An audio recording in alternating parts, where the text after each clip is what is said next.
मित्रों, गायत्री गीता में गायत्री महामंत्र के धीमहि शब्द की विवेचना आज की जा रही है।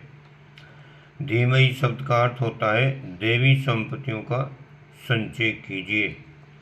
इसका जो गायत्री गीता में श्लोक लिखा हुआ है उसका भावार्थ है, हम सब लोग हृदय में सब प्रकार की पवित्र शक्तियों को धारण करें। वेद कहते हैं कि इनके बिना मनुष्य सुख शांति को प्राप्त नहीं कर सकता। ये सुनिश्चित तथ्य है कि शक्ति के बदले में सुख मिलता है।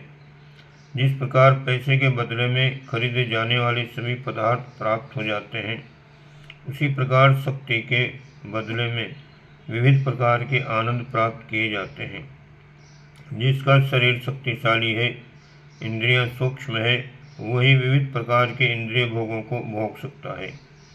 जिसका शरीर रोगी, निर्बल एवं अशक्तिशाली है, उसको उत्तम से उत्तम इंद्रिय भोग भी बुरे लगते हैं। रूपवती यौवन नवयौवना तरुणिका उद्दीप्त प्रेम कोई उसी प्रकार की शक्तियों वाला नवयुवक ही प्राप्त कर सकता है। गत यौवन वृद्धों के लिए उसे आकर्षित कर सकना कठिन है। शिक्षा, स्वास्थ्य, धन, संगठन, शिल्प, अनुभव, चतुरता, पुरुषार्थ, शक्तियों का भंडार जिसके पास जितनी अधिक मात्रा में है, वो उतना ही अधिक संपत्ति, वैभव, समृद्धि एवं ऐश्वर्य सुख सामग्री प्राप्त कर सकता है। जिसके पास इन शक्तियों की जितनी कमी है, वो उतनी ही मात्रा में अभावग्रस्त एवं कठिनाइयों का जीवन व्यतीत करेगा। शरीर को सुख देने वाले ऐश्वर्य शरीर से संबंध रखते हैं। जिसने अपने में जितनी अधिक भौतिक योग्यताएं एकत्रित कर ली हैं, वो उतना ही अधिक सांसारिक सुख भोग सकेगा। इतना होने पर भी उससे आत्मिक सुख उपलब्ध नहीं किया जा सकता। आत्मिक सुख के लिए आत्मिक शक्तियों की आवश्यकता है।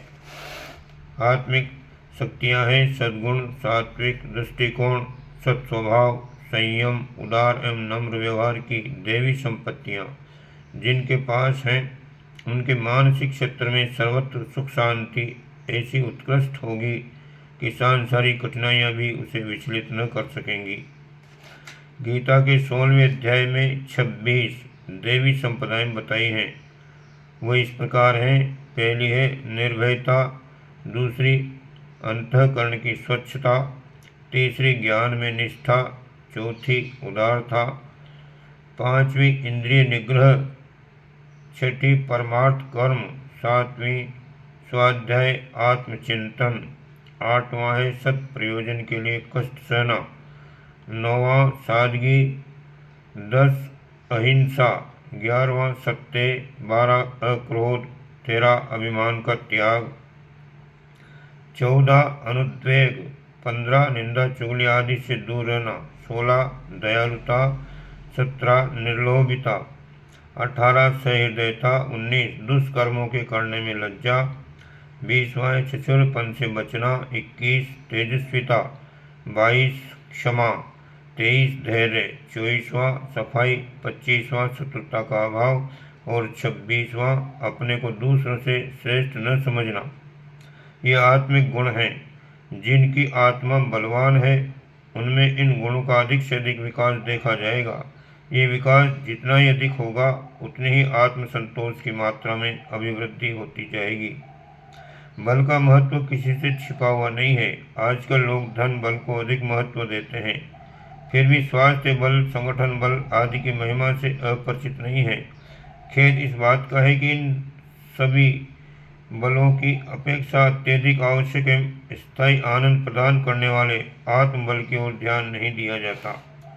उपनिषद का वचन है कि वह परमात्मा निर्बलों को प्राप्त नहीं होता।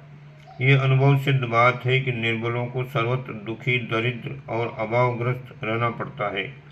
उन्हें न इस लोक में सुख है, न परलोक में, न सांसारिक सुविधा मिलती है, न मानसिक शक्ति।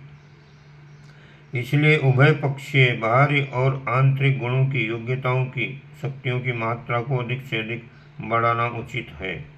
गायत्री के धीमहि शब्द का संदेश ये है कि हम अपने अंदर सद्गुणों की धारणा करें।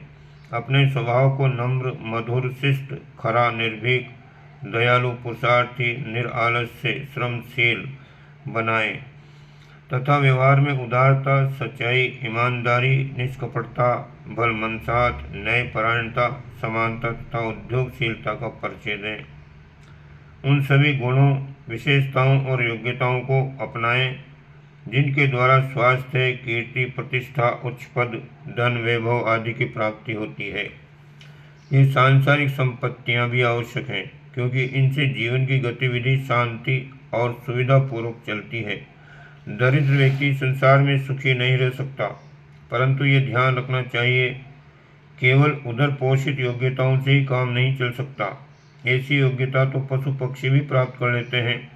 इनके अतिरिक्त वे सद्गुण भी संचय करने चाहिए जिनके कारण मनुष्य पूजा जाता है, प्रतिष्ठा प्राप्त करता है, यशस्वी होता है, महापुरुष बनता है, सबका प्रेम पात्र नेता बनता है एवं सहज ही अपने अनेकों सहायक मित्र, शुभचिंतक, श्रद्धालु, अनुयायी एवं प्रशंसक बना लेता है।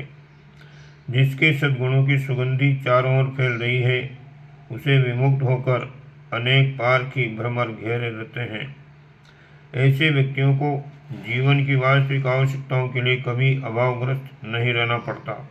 जिनके अधिक सहयोगी हैं, जिस पर अधिक विश्वास करते हैं, उसके जीवन का मार्ग सुगम होता है।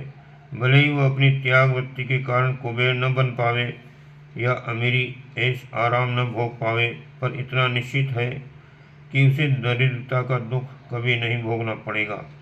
इसके अतिरिक्त सद्गुणों की सात्विकता के कारण आत्मबल की वृद्धि, धर्म संचय, दिव्य तत्वों की प्रचुरता के कारण अंतःकरण में जो अगाध शांति रहती है, उससे आत्मकल्याण का, परमानंद का, जीवन मुक्ति का मार्ग प्रशस्त होता जाता है और अंत में यही गुण एक श्रेष्ठ आध्यात्मिक साधन की भांति जीव ईश्वर का सम्मिलन कराने में समर्थ हो जाते हैं। 26 देवी संपदाएं गीता में बताई गई हैं। इनको संक्षेप में कहना चाहें तो अनुत्तेजना, स्वच्छता, विचारशीलता, सहिष्णुता, संयम, शक्ति संचय, उदारता, कर्तव्यपरायणता, इन 8 गुणों में भी विभाजित कर सकते हैं। इन गुणों को अपने स्वभाव और अभ्यास में लाना, ये एक उच्च कोटि का धन उत्पन्न करना है। धन उतना ही आवश्यक है जितने से शारीरिक, मानसिक और पारिवारिक उत्तरदायित्व सुविधापूर्वक पूरे होते रहें। इस मर्यादा से अधिक मात्रा में धन उपार्जन करने एवं जोड़ने की तृष्णा सुखदायक नहीं, वरन अनेक कलह, क्लेश, पाप तापों को उपस्थित करने वाली होती है। इसलिए अनावश्यक धन के संचय को पाप माना गया है और परिग्रह अनावश्यक धन जोड़ने को प्रधान 5 पापों में से एक गिना गया है। जोड़ने योग्य, जमा करने योग्य, कभी संतुष्ट न होने योग्य संपत्ति तो सद्गुणों की देवी संपत्ति ही है। शिक्षा, शिल्प, संगीत, रसायन, कला आदि की योग्यताएं एक सोना भरी तिजोरी से अधिक मूल्यवान है। जो धन से विमुख होकर योग्यताएं कमाता है, शक्तियां उपार्जित करता है, वह घाटे का नहीं नफे का व्यापार कर रहा है। जिसके गुणों की, शक्तियों की उपेक्षा करके धन कमाने का ही कार्यक्रम बनाया हुआ है, वह आत्मिक दृष्टि से मूर्ख ठहराया जाएगा। धन से योग्यताओं का मूल्य अधिक है और योग्यताओं से स्वभावों का महत्व विशेष है। किसी व्यक्ति के धन और सांसारिक विशेषताएं न होने पर भी यदि अपने को उच्च दृष्टिकोण, सद्विचार, स्वच्छ विवेक, सात्विक वृत्ति और मधुर व्यवहार को अपने स्वभाव में परिपूर्ण कर लिया है, तो निश्चय समझिए कि वह किसी भी बड़े से बड़े धन कुबेर और गुणवान से कम संपत्तिशाली नहीं है। अपने उच्च आंतरिक स्थिति के कारण वह कम साधनों में भी इतना आनंदित रहेगा जिसकी कल्पना भी असंस्कृत मस्तिष्क वाले नहीं कर सकते। जिसकी पाचन शक्ति प्रबल है, वो मोटी रोटी में भी ऐसा आनंद अनुभव करेगा जो पेट रोगी को सटरस व्यंजनों में भी नसीब नहीं हो सकता। मनोभूमि की शुद्धता को प्रबल पाचन शक्ति ही समझना चाहिए, जिनके होने पर गरीबी में भी स्वर्गीय जीवन का रस लिया जा सकता है। गायत्री के धीमहि शब्द का संदेश है कि वस्तुएं मत जोड़ो, गुणों को धारण करो। कचरे की गठरी मत बांधो, सोने का टुकड़ा रख लो। जीवन में सबसे ऊंचा आनंद देने की कुंजी सात्विक वृत्तियां ही है। उनका महत्व समझो, उन्हें ढूंढो, उनका संचय करो। जिसके पास अधिक से अधिक मात्रा में देवी संपत्तियां हैं, वास्तव में वही सच्चा धनी है। संसार में अब तक अनेक धनी पुरुष हुए हैं, पर वे न तो इतिहास में अपना कोई स्थान बना सके और न स्वयं लोक परलोक की सुख शांति का उपभोग कर सके। आवश्यकता से अधिक मात्रा में संचित किया हुआ धन एक प्रकार का दैवी कोप, ईश्वरीय अभिशाप है, जिसके कारण उस धनी व्यक्ति को तथा उसके परिवार को कई प्रकार के दुर्गुणों, दुर्व्यसनों, पापों, रोगों एवं चिंताओं का शिकार बनना पड़ता है। योग्यताएं, सद्गुण एवं उत्तम स्वभाव का धन ही सच्चा धन है। गायत्री का धीमहि शब्द हमें इसी आत्मिक धन का धनी बनने को कहता है। इस प्रकार से हम निरंतर आगे इसका विवेचन करते रहेंगे। आपको अच्छा लगता हो तो चैनल को सब्सक्राइब करें, कमेंट करें, लाइक करें। ओम शांति।